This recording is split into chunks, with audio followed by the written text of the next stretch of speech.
Owner 8C। Owner ने नया smartphone owner 8C Bharat में लॉन्च कर दिया है। फ़ोन में 6.26 inch HD plus 720x1520 pixel TFT IPS LCD display है, जिसका एस्पेक्ट रेशियो 19:9 है। फ़ोन में 4 GB रैम के साथ octa core Qualcomm Snapdragon 632 processor है। इसे 32 और 64 GB इनबिल्ट स्टोरेज के साथ लॉन्च किया गया है।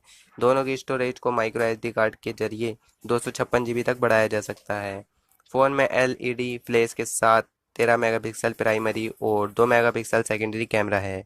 सेल्फी के लिए अपर्चर एफ पर 2.0 के साथ fixed focus 8 megapixel front camera है। फ़ोन में बेहतर फोटो क्वालिटी और AR लेंस फीचर के लिए HDR सपोर्ट मिलता है।